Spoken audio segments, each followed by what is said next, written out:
Last lecture में हमने Gauss law देखा था कि गॉस लॉ होता क्या है। आज का लेक्चर हमारा गॉस लॉ का ही पार्ट 2 है कि हम देखेंगे कि गॉस लॉ की हेल्प से हम different types of charge distributions में इलेक्ट्रिक फील्ड इंटेंसिटी की कैसे वैल्यू निकाल सकते हैं। सो बेसिकली आज के लेक्चर में हम गॉस लॉ की एप्लीकेशंस देखेंगे। So let's continue. अब हम गॉस लॉ की एप्लीकेशंस देखते हैं। हमारी फर्स्ट एप्लीकेशन क्या है, field due to an infinitely long straight uniformly charged wire. यानी अब हम क्या लेंगे, एक स्ट्रेट वायर लेंगे लेंथ एल की, जिसके ऊपर सपोज कर लेते हैं पॉजिटिव चार्ज यूनिफॉर्मली डिस्ट्रीब्यूटेड है। अब हम इसके थ्रू इलेक्ट्रिक फ्लक्स निकालेंगे या इलेक्ट्रिक फील्ड की वैल्यू निकालेंगे। सबसे पहले जब भी हमारे पास यूनिफॉर्मली डिस्ट्रीब्यूटेड चार्ज होता है, यूनिफॉर्मली डिस्ट्रीब्यूटेड चार्ज का मतलब क्या है, एक सिंगल चार्ज नहीं है। जैसे हमने पहले स्फेरिकल में लिया था, एक सेंटर में एक सिंगल चार्ज ले लिया था प्लस क्यू। यहां पर क्या है, मल्टीपल चार्जेस हैं, लेकिन एक चीज क्या है इनमें, ये यूनिफॉर्मली डिस्ट्रीब्यूटेड है। यूनिफॉर्मली का मतलब क्या, अगर मैं इसका 1 सेंटीमीटर लेंथ लूं तो उस पर जितना चार्ज होगा, अगर 1 सेंटीमीटर कहीं और लूं तो उस पर भी उतना ही चार्ज होगा जितना पहले 1 सेंटीमीटर में था। तो ये यूनिफॉर्मली डिस्ट्रीब्यूटेड का मतलब होता है। तो यूनिफॉर्मली डिस्ट्रीब्यूटेड के लिए हम चार्ज को यूज ना करके हम चार्ज डेंसिटीज को यूज करते हैं। चार्ज डेंसिटीज हमारी 3 टाइप्स की होती है। एक हमारी होती है लीनियर चार्ज डेंसिटी, एक सरफेस चार्ज डेंसिटी और एक volume charge density. Lambda means linear charge density, sigma means surface charge density and rho means volume charge density. Linear charge density का मतलब क्या होता है, total charge per unit total length, यानी line charge की charge density को हम क्या बोलेंगे, लीनियर चार्ज डेंसिटी, यानी Q by L। Surface charge density means total charge upon total surface area. Similarly volume charge density means total charge upon total volume. तो इस case में हम इन्हीं को यूज करेंगे यहां पर, क्योंकि लीनियर चार्ज है तो हम लैम्डा को यूज कर लेंगे। अब सबसे पहले गॉस लॉ लगाने के लिए हमें इस लीनियर चार्ज को सबसे पहले क्लोज सरफेस के अंदर बाउंड करना पड़ेगा, तभी इसके ऊपर गॉस लॉ लगा सकते हैं, क्योंकि हमारे पास क्लोज्ड इंटीग्रल होता है ई डॉट ds का। तो अब ये ओपन है, इसको अब हमें क्लोज सरफेस के अंदर बंद करना पड़ेगा। तो लीनियर चार्ज को क्लोज सरफेस के अंदर करने के लिए हमारा जो गॉसियन सरफेस होता है उसको हम बोलते हैं सिलेंडर। कि लीनियर चार्ज के लिए हम गॉसियन सरफेस कौन सा यूज करते हैं, सिलिंड्रिकल सरफेस। क्योंकि एक चार्ज को क्लोज करने के लिए हमारे पास स्फीयर था, अगर उस स्फीयर्स को कंबाइन करता जाऊं तो हमारे पास क्या बन जाएंगे, एक सिलेंडर बन जाएगा। अब इस सिलेंडर के थ्रू हमारे पास दो सरफेस बन सकते हैं। एक सरफेस तो इस एंड पे बन सकता है और एक सरफेस इस एंड पे बन सकता है। अब इस एंड का एक या चाहे ये एंड ले लूं चाहे ये एंड ले लूं, एक ही बात है। अगर इस एंड पे देखूं, इसकी डायरेक्शन क्या होगी सरफेस की, एन कैप। इस सरफेस की डायरेक्शन क्या होगी, ये बाहर की तरफ लेते हैं एन कैप, सरफेस के perpendicular. Electric field positive charge है तो किस डायरेक्शन में होगा, इस डायरेक्शन में। तो अब इस सरफेस के लिए अगर देखूं, E dot N cap, angle कितना है 90 डिग्री। तो डॉट में क्या होगा, डॉट में हमारा होता है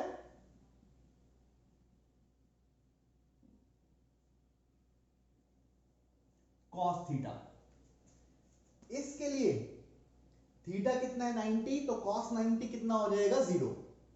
तो E डॉट ds इस सरफेस के लिए कितना हो जाएगा 0। सिमिलरली इस सरफेस के लिए E डॉट ds कितना हो जाएगा 0। अब इस सरफेस पे आते हैं, एन कैप और E वेक्टर की डायरेक्शन क्या है, सेम है, यानी सरफेस और इलेक्ट्रिक फील्ड की डायरेक्शन क्या है, सेम। तो एंगल कितना हो जाएगा 0 डिग्री। तो cos 0 कितना होता है 1। तो इस सरफेस के लिए हम क्या लगा सकते हैं, गॉस लॉ लगा सकते हैं। इस सरफेस के लिए भी लगा सकते हैं, लेकिन उसकी वैल्यू कितनी आ रही है हमारी E डॉट ds की 0। तो फ्लक्स इस सरफेस के थ्रू कितना है 0, इस सरफेस के थ्रू अब फ्लक्स आएगा हमारे पास। तो अब लगा लेते हैं यहां पर close integral of E dot ds equal to total charge Q by epsilon naught. ds कैसा सरफेस है? सिलिंड्रिकल। सिलेंडर का सरफेस एरिया कितना होता है? 2 पाई आर एच।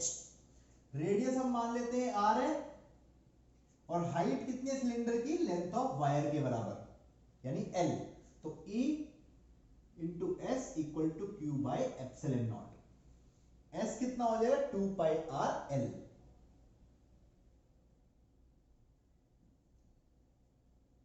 तो इलेक्ट्रिक फील्ड कितना हो जाएगा हमारे पास?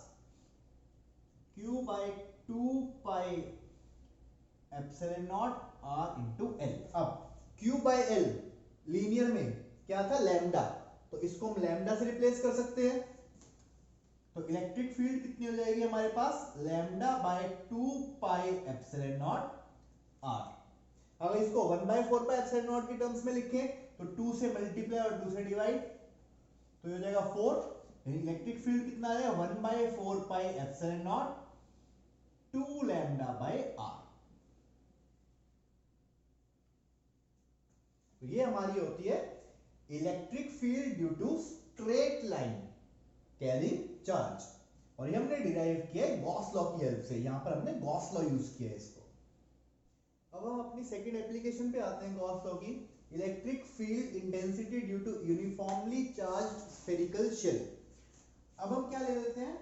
एक स्फेरिकल शेल। शेल का मतलब क्या होता है? जो अंदर से खाली होता है, अंदर उसके कुछ नहीं है, फ्री स्पेस है, यानी सारा का सारा चार्ज कहां पर रहेगा? उसके सरफेस के ऊपर डिस्ट्रीब्यूटेड रहेगा।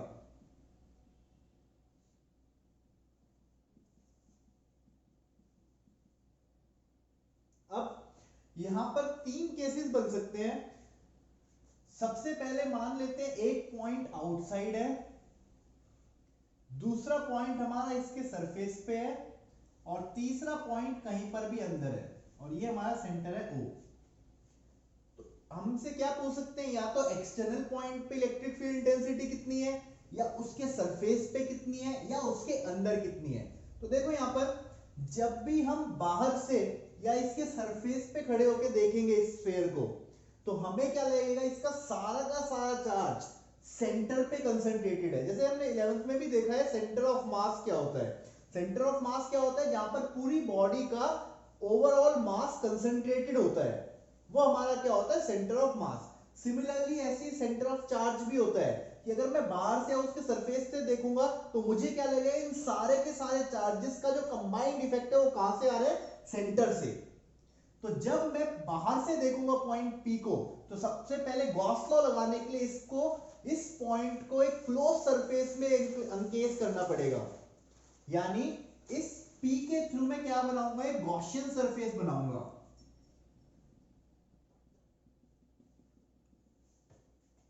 अब क्योंकि मेरा ये सरफेस कैसा है? पहले से ही क्लोज था, यानी स्फेरिकल शेल पहले से ही क्लोज है, तो जो गॉसियन सरफेस बनेगा वो इसको रेप्लिकेट करेगा। पहले हमने क्या किया था? Linear charge. लीनियर चार्ज पहले से क्लोज नहीं था, उसको मुझे क्लोज करना पड़ा, इसलिए सिलेंडर बना। लेकिन ये पहले से ही क्लोज्ड है, तो इसका जो गॉसियन सरफेस भी बनेगा वो क्या बनेगा? सेम यही शेप का बनेगा, स्फेयर ही। अब P1, अब मुझे क्या देखना है? इस गॉसियन सरफेस के अंदर कितना चार्ज आ रहा है? कितना चार्ज है? सपोज टोटल चार्ज Q है इसके पूरे सरफेस पे फैला हुआ, तो इस गॉसियन सरफेस के अंदर भी कितना चार्ज आ रहा है? सारा का सारा Q आ रहा है, यानी E डॉट ds कितना हो जाएगा? Q by epsilon not. ये किसके लिए है? For external point. तो सबसे पहले हमने क्या किया? जो एक्सटर्नल पॉइंट है उसके थ्रू गॉसियन सरफेस बनाया, फिर हमने देखा उस गॉसियन सरफेस के अंदर कितना चार्ज कंसंट्रेटेड है? सारा का सारा Q। अब इलेक्ट्रिक फील्ड और इसका सरफेस का जो डायरेक्शन है दोनों की क्या रहेगी? सेम, क्योंकि इस सरफेस की मान लो अगर मेरे को इतना सा पोर्शन लेना है, तो इस सरफेस का एन कैप भी रहेगा, और इसके थ्रू चार्ज भी कैसा, इलेक्ट्रिक फील्ड भी कैसी जाएगी? ऐसे ही जाएगी, क्योंकि छोटा सा सरफेस लिया है। तो E dot ds dot product क्या हो जाएगा? फिर से 1, यानी इलेक्ट्रिक फील्ड की डायरेक्शन और सरफेस के डायरेक्शन में डॉट प्रोडक्ट कितना हो जाएगा? 1, क्योंकि दोनों की डायरेक्शन क्या है? सेम, यानी थीटा हो जाएगा 0 डिग्री, तो cos 0 कितना हो जाएगा? 1। तो ये मेरा हो जाएगा E into S equal to Q by epsilon naught. Integration of ds कितना हो गया? s। अब मान लो ये एक्सटर्नल सरफेस का ये है डिस्टेंस हमारा r, यानी ये जो हमारा गॉसियन सरफेस बना है इसका रेडियस स्मॉल आर है और हमारा जो मेन स्फीयर है उसका रेडियस कैपिटल आर, ये हमने अज्यूम कर लिया। तो अब सरफेस एरिया कितना हो जाएगा इसका,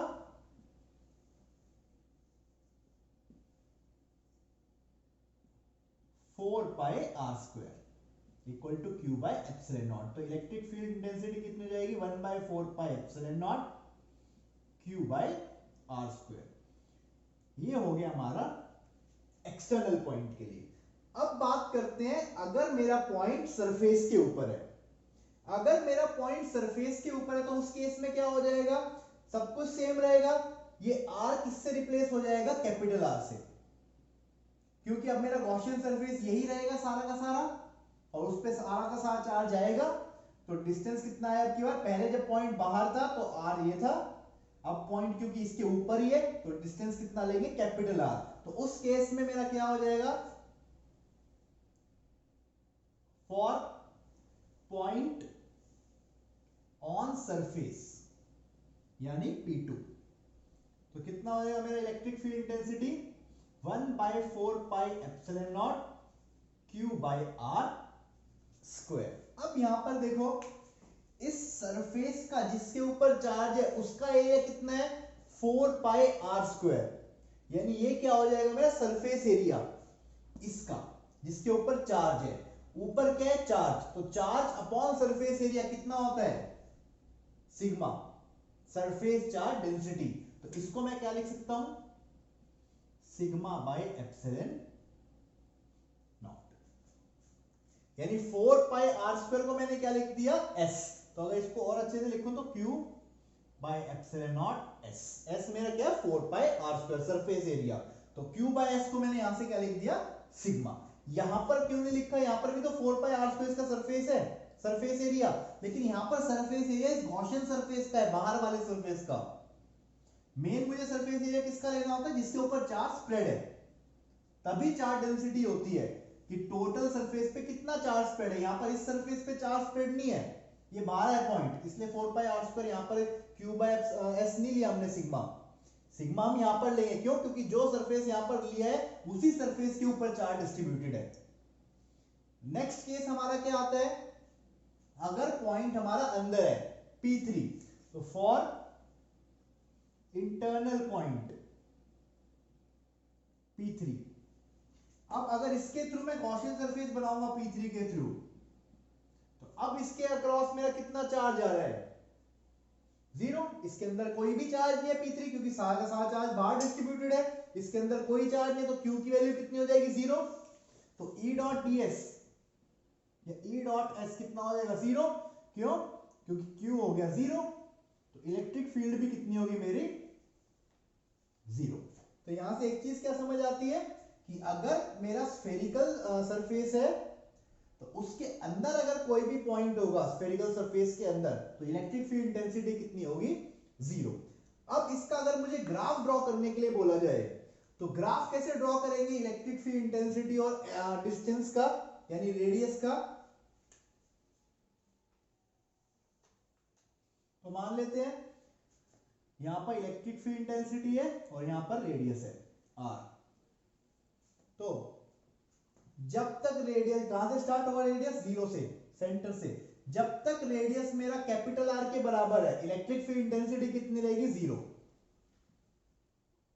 यानी यहां पर R इक्वल टू R है, यहां पर R लेस देन R है और यहां पर R ग्रेटर देन R।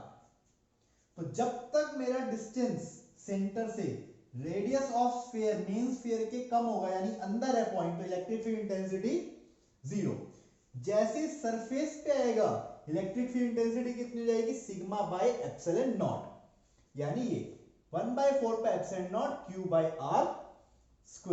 जैसे जैसे मेरा जो r है, r मेरा कहां पर है, डिनोमिनेटर में, जैसे जैसे मेरे r की वैल्यू बढ़ती जाएगी अब, यानी इस सरफेस से दूर होता जाएगा, तो इलेक्ट्रिक फील्ड इंटेंसिटी देखो किसके प्रोपोर्शनल है, r² के इनवर्सली प्रोपोर्शनल है। तो जैसे जैसे मेरा r इंक्रीज होता जाएगा मेरी इलेक्ट्रिक फील्ड इंटेंसिटी क्या होती जाएगी, डिक्रीज, क्योंकि इनवर्सली प्रोपोर्शनल है। तो यहां से अब मेरा कर्व कैसा जाएगा, इस तरीके से।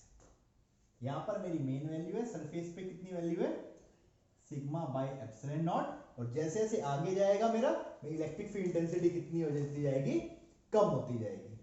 तो यहां से इससे पहले में इलेक्ट्रिक फील्ड इंटेंसिटी कितनी है, 0। उसके बाद अब मैं इलेक्ट्रिक फील्ड जैसे सरफेस पे आया सिग्मा बाय एप्सिलॉन नॉट, जैसे सरफेस से दूर जाएगा वो धीरे धीरे कम होता जाएगा। और ये वाला जो ग्राफ होता है हमारा, ये होता है जब 1/r² E और 1/r² के बीच में है, ये इनवर्स रिलेशन का ग्राफ है हमारा। तो ये हमारा मेन इलेक्ट्रिक फील्ड इंटेंसिटी और डिस्टेंस फ्रॉम सेंटर का ग्राफ है in case of spherical shape. तो अब हमारी थर्ड एप्लीकेशन है गॉस लॉ की, electric field intensity due to non conducting charge solid sphere. तो अब हम क्या ले रहे हैं, एक सॉलिड स्फीयर ले रहे हैं। सॉलिड स्फीयर का मतलब क्या होता है कि सारा का सारा चार्ज इसके अंदर स्प्रेड है। हमारा शेल में क्या होता था, सारा का सारा चार्ज केवल सरफेस पे था और अंदर से हॉलो था, लेकिन सॉलिड स्फीयर क्या होता है, सारा चार्ज अंदर पूरे में फैला हुआ है। अब क्या होगा, यहां पर भी 3 केस हो सकते हैं। एक पॉइंट मान लेते हैं P1 बाहर है, एक पॉइंट P2 इसके सरफेस पे है और एक पॉइंट P3 हम इसको अंदर ले लेते हैं। अब सेंटर से इसका रेडियस हम ले लेते हैं कैपिटल R। जब पॉइंट P1 एक्सटर्नल है, तो अगर इसके थ्रू मैं गॉसियन सरफेस बनाऊंगा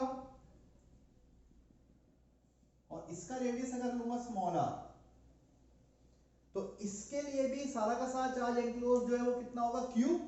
तो यहां पर भी E dot ds equal to Q by epsilon naught, क्योंकि इसके अंदर ही सारा चार्ज आ रहा है तो सारा चार्ज हो जाएगा Q। सरफेस एरिया इसका कितना हो जाएगा, 4πr²।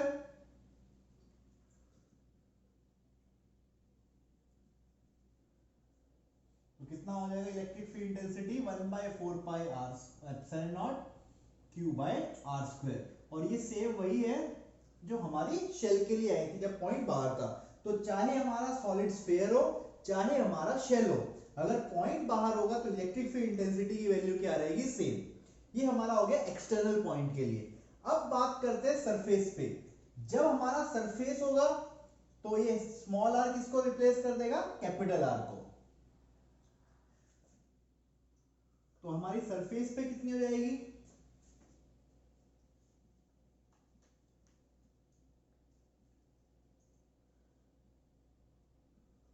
ये होगी हमारी सरफेस पे, जब स्मॉल r की वैल्यू किसके बराबर हो जाए, कैपिटल R के बराबर।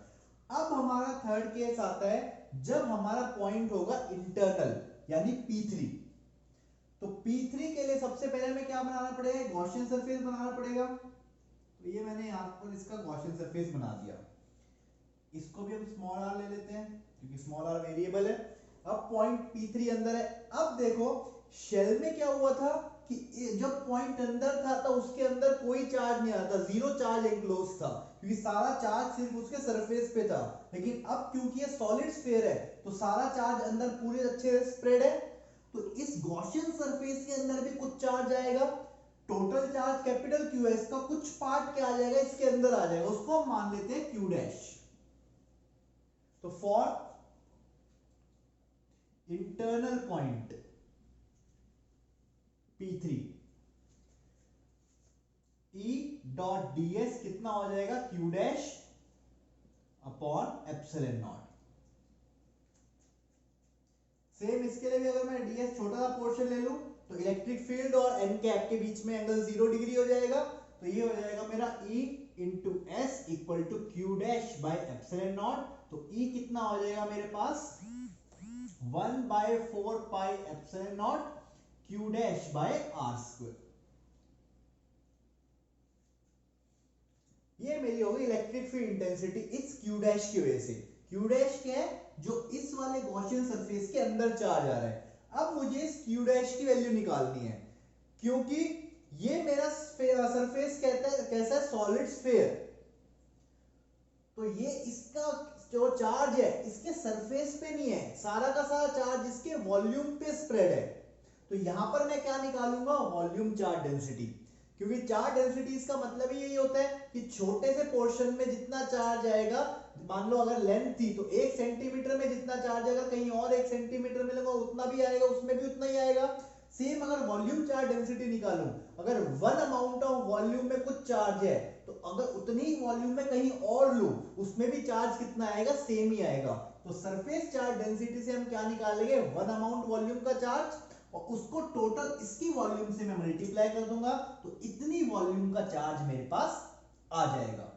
तो अब क्या होगा देखो, जब मेरे पास वॉल्यूम थी 4/3 पाई आर क्यूब, क्योंकि स्फीयर की वॉल्यूम कितनी होती है 4/3 पाई आर क्यूब। जब मेरे पास आर पूरा यानी सरफेस है पूरा, जब ये मैंने सरफेस की वॉल्यूम ले ली तो चार्ज कितना है मेरे पास, कैपिटल क्यू। जब वॉल्यूम 1 होगी तो चार्ज कितना हो जाएगा, Q/4/3 पाई आर क्यूब। और ये क्या है मेरे पास, वॉल्यूम, यानी Q अपॉन वॉल्यूम, और चार्ज पर यूनिट वॉल्यूम कितना होता है, रो, तो यानी रो। अब जब मेरे पास वॉल्यूम, इसकी वॉल्यूम कितनी हो जाएगी 4/3 पाई स्मॉल आर क्यूब। जब मेरे पास वॉल्यूम हो जाएगी 4/3 पाई आर क्यूब, तो अब मेरा कितना हो जाएगा charge, rho into 4/3 pi R cube.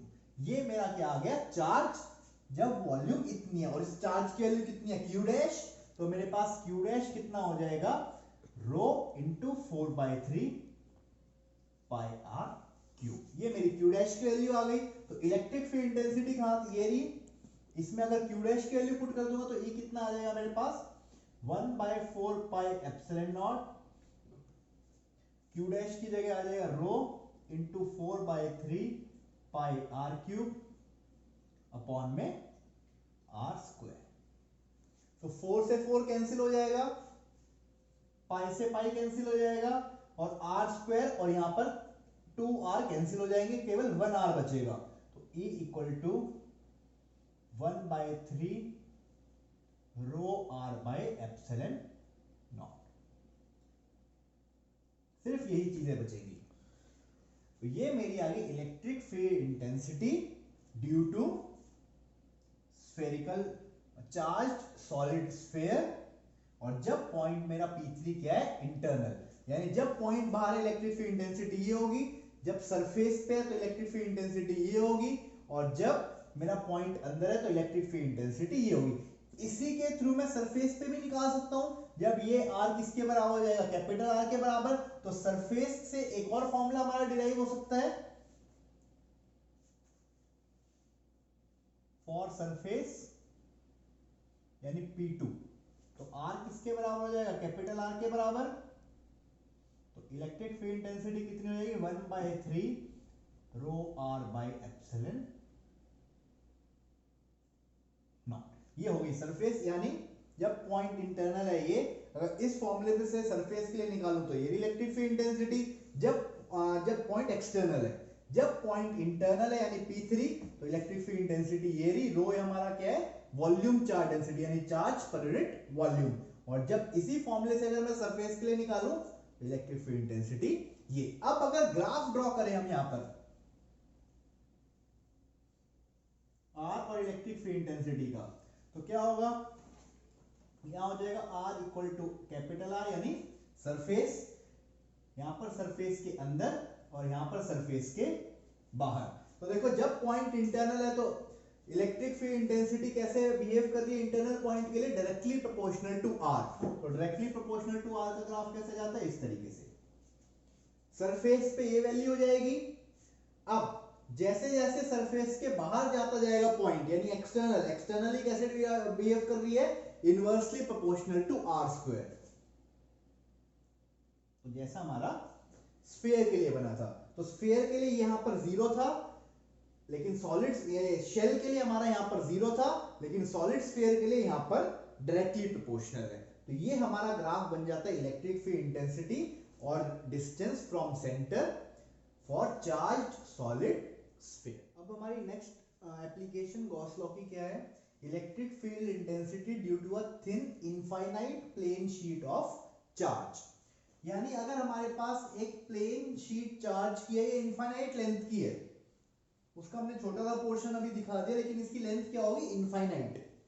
अब इसके थ्रू मुझे क्या निकालनी है, इलेक्ट्रिक फील्ड इंटेंसिटी की वैल्यू निकालनी है इस शीट के थ्रू। तो हमने इसका एक छोटा सा पोर्शन ले लिया, जिसके थ्रू मैंने क्या बना दिया, एक गॉसियन सरफेस सिलेंड्रिकल सरफेस की फॉर्म में। तो क्या हो जाएगा, अब देखो ये जो शीट है ये दोनों साइड से ओपन है, तो इसका जो एन कैप होगा, सरफेस का जो डायरेक्शन होगी वो क्या होगी, इधर भी लेंगे और इधर की तरफ भी लेंगे। बाकी जगह हम क्या किया था अब तक कि हम सिर्फ बाहर वाली लेते थे, यहां पर भी बाहर वाली लेंगे, लेकिन क्योंकि ये शीट क्या है, दोनों तरफ से ओपन है, इसलिए हम दोनों वाली डायरेक्शंस ले लेंगे, यानी ये वाला भी लेंगे और ये वाली लेंगे। तो यानी जो भी हमारा फ्लक्स या आएगी इलेक्ट्रिक फील्ड इंटेंसिटी, उसको हम बाद में क्या कर देंगे, ट्वाइस, या हम यहां पर ही डायरेक्टली ई को क्या ले लेंगे, 2e। तो अब हमारा क्या हो जाएगा, एक तरीके से अगर गॉस लॉ लगाऊं मैं, तो गॉस लॉ है हमारा E dot ds equal to Q by epsilon naught, Q में चार्ज इंक्लोज्ड। तो अब यहां पर सरफेस एरिया हो जाएगा E into S equal to Q by epsilon naught. क्यों यहां पर S क्या हो गया, ये सरफेस एरिया इसका। नेक्स्ट डॉट प्रोडक्ट कहां पर चला गया, क्योंकि E और n कैप के बीच में एंगल फिर से 0 डिग्री है, तो डॉट प्रोडक्ट क्या बन जाएगा, 1। तो अब क्या हो जाएगा, E कितना हो जाएगा मेरे पास, Q by S epsilon not. अब क्योंकि मैंने बोला था इधर की साइड का जो है वो भी इधर की साइड का भी सेम ही रहेगा, तो यहां पर हम क्या लगा देंगे, 2e। ये क्लियर है, 2e क्यों लगाया, क्योंकि यहां पर भी जो है सेम एग्जैक्टली रेप्लिकेट किधर की तरफ हो जाएगा, इधर की तरफ। तो टोटल इलेक्ट्रिक फील्ड कितनी हो जाएगी, 2e। तो यहां पर अब क्या हो जाएगा, E Q by 2 epsilon naught s। अब चार्ज अपॉन सरफेस एरिया क्या है हमारे पास, सिग्मा। तो ये कितना हो जाएगा, सिग्मा बाय 2 एप्सिलॉन नॉट। यानी electric field intensity due to thin plane charge sheet या infinite charge sheet is sigma by 2 epsilon naught, जहां पर सिग्मा मेरा क्या है, सरफेस चार्ज डेंसिटी यानी चार्ज अपॉन सरफेस एरिया। अब इसके ऊपर क्वेश्चंस कैसे आ सकते हैं हमारे पास क्या होता है, दो पैरेलल शीट्स गिवन होंगी एग्जाम में।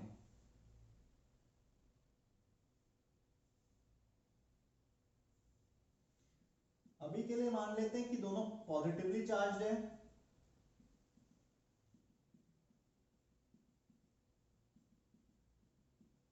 अब ये दो जो पैरेलल शीट्स हैं, इन्होंने 3 रीजन्स में डिवाइड कर दिया पूरे प्लेन को, एक तो बिल्कुल लेफ्ट, एक इन दोनों के बीच में और एक बिल्कुल राइट। हमसे क्या बोला जाएगा, इन तीनों रीजन्स में इलेक्ट्रिक फील्ड इंटेंसिटी की वैल्यू कितनी है। सबसे पहले हम क्या बनाएंगे, इलेक्ट्रिक फील्ड लाइंस की डायरेक्शन बनाएंगे, क्योंकि पॉजिटिव चार्ज है, हमें पता है पॉजिटिव चार्ज से इलेक्ट्रिक फील्ड लाइंस बाहर निकलती हैं। तो इस शीट की वजह से ये शीट 1 मान लेंगे और ये शीट 2। इलेक्ट्रिक फील्ड लाइन ये हो जाएगी E1 और इधर की तरफ क्या हो जाएगी, E1। इस शीट की वजह से भी पॉजिटिव चार्ज है तो बाहर निकलेंगी E2 और ये भी कितनी हो जाएगी, E2। अब हमारे यहां पर साइन कन्वेंशन क्या होता है कि इलेक्ट्रिक फील्ड लाइंस अगर लेफ्ट में जा रही है तो वो नेगेटिव लेंगे, अगर राइट में जा रही है तो पॉजिटिव लेंगे। तो फॉर रीजन 1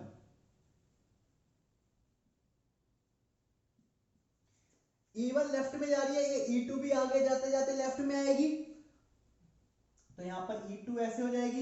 इसकी E1 राइट में जा रही है तो इस रीजन में भी E1 यहां पर हो जाएगी, E1 ऐसे, E1 की डायरेक्शन यहां पर। तो अब रीजन 1 के लिए देखो E1 और E2 दोनों क्या है, लेफ्ट की तरफ जा रही है, तो दोनों क्या हो जाएंगे, नेगेटिव। तो E नेट कितना हो जाएगा, माइनस E1 माइनस E2, यानी माइनस E1 प्लस E2, अगर नेगेटिव साइन को कॉमन ले लें। नेक्स्ट फॉर रीजन 2 में देखो E1 राइट में जा रही है, E2 लेफ्ट में, तो E1 पॉजिटिव हो जाएगी और E2 नेगेटिव। तो E नेट कितनी हो जाएगी, E1 minus E2। For reason 3 E1 भी राइट में जा रही है और E2 भी राइट में जा रही है, तो क्या हो जाएगा,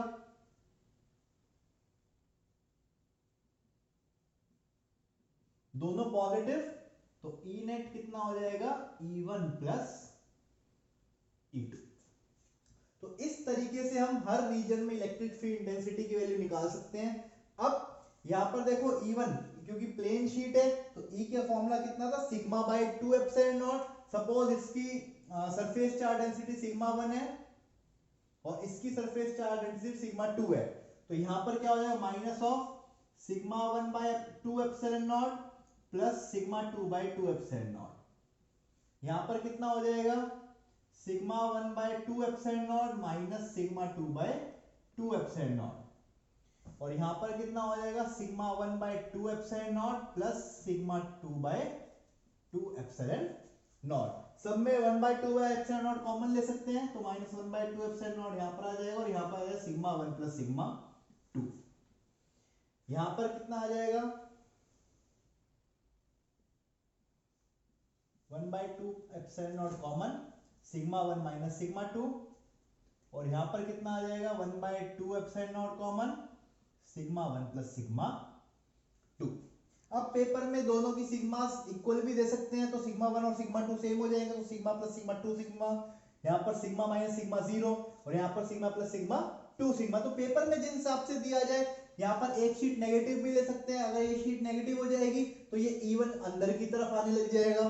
तो इस तरीके से हम प्लेन चार्ज शीट के क्वेश्चंस को टैकल कर सकते हैं इलेक्ट्रिक फील्ड इंटेंसिटी निकालने के लिए अलग अलग रीजन्स में। आज के लेक्चर में हमने गॉस लॉ की एप्लीकेशंस देखी है। हमने देखा है डिफरेंट चार्ज डिस्ट्रीब्यूशन को हम गॉस लॉ की हेल्प से इलेक्ट्रिक फील्ड इंटेंसिटी कैसे निकाल सकते हैं उन चार्ज डिस्ट्रीब्यूशन की। तो यहाँ पर हमारा फर्स्ट चैप्टर कंप्लीट होता है। नेक्स्ट क्लास में हम नेक्स्ट चैप्टर देखेंगे। Thanks for watching.